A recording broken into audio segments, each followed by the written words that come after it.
안녕하세요. 사고TV 구독자 여러분, 조일영입니다. 자, 11년 동안 연애 제외 권태기 썸 문제를 다루고 있는 유튜버 조일영인데요. 오늘의 주제는 권태기 이별 후 재회입니다.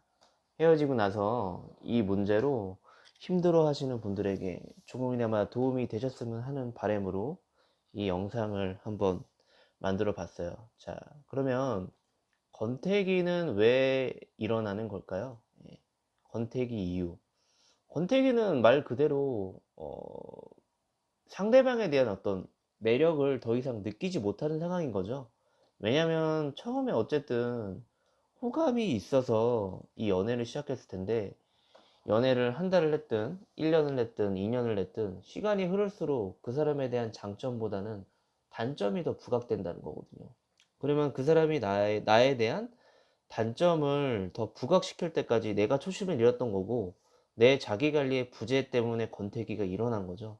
그게 외적이든 내적이든, 아니면은 상대방이 나한테 원했던 모습에 대한 소통을 내가 못 해줬든, 어쨌든 나에 대한 지루함, 설레임 제로, 그런 부분들이 커지다 보니까 이 연애에 대한 재미를 이제 잃어가는 거죠. 그래서 이 연애를 끝내고 싶다, 혹은 다른 사람을 한번 만나보고 싶다, 이런 생각을 하는 감정이 권태기라고 생각이 듭니다.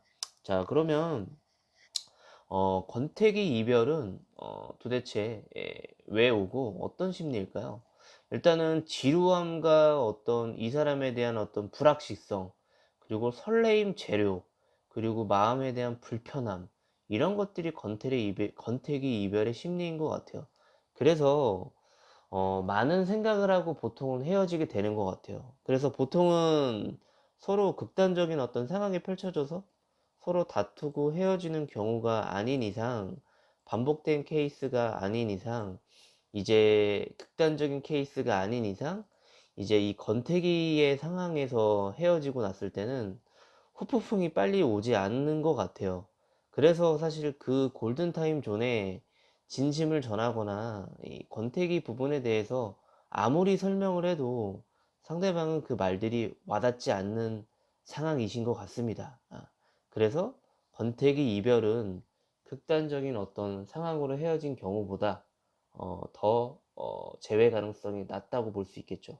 자, 그럼 권태기 이별 후 잡는 방법, 잡는 심리는 무엇일까요? 결론적으로 나에 대한 좋은 기억, 그리고 서로 간의 어떤 추억, 그리고 내가 잘해줬던 기억이 상기돼야 됩니다. 자, 그러기 위해서는 권태기로 헤어졌는데 상대방이 헤어지고 나서 매일 연락 오고 나한테 매일 찾아오면 당연히 나에 대한 좋은 기억, 그리고 잘해준 기억이 상기될 시간적 여유가 없겠죠. 사실 이런 케이스들은 진심을 전하는 게 좀 의미가 없는 것 같아요. 예, 억지로 그렇게 권태기인 사람을 어르고 달래서 당장 잡아봤자 어차피 설레임은 다시 상승되기는 힘들고, 상대방에 대한 어떤 미래에 대한 어떤 연애 발전성에 대해서 더 상기시키기 힘들 겁니다. 그때는 그냥 진심 전달도 하지 말고 믿음을 주는 것도 하지 말고 그냥 빨리 매듭 문자 보낸 다음에 돌발 안 하고 존버하는 게 제일 답이에요. 일반인 분들의 영역에서는 그렇게 대응하시면서 상대방이 나한테 여지를 주는지 안 주는지 그런 걸 지켜보면서 나에 대한 좋은 기억이 나게끔 반전의 상황을 만들 만한 방법들을 연구하시는 게 권태기 이별을 잡는 방법 중 가장 본질적인 부분이지 않을까라고 생각을 합니다. 지금까지 사고TV 조일영이었고요. 이 콘텐츠가 조금이라도 도움이 되셨다면 구독, 추가, 좋아요, 댓글 알림 부탁드리고요. 제가 네이버에서 11년 동안 사랑은 고백에서부터라는 카페를 운영 중입니다.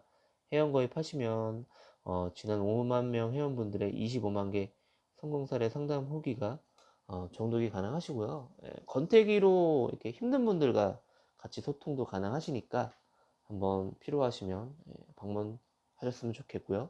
저는 다음에 더욱더 좋은 콘텐츠로 찾아오겠습니다. 사고부 구독자 여러분, 안녕.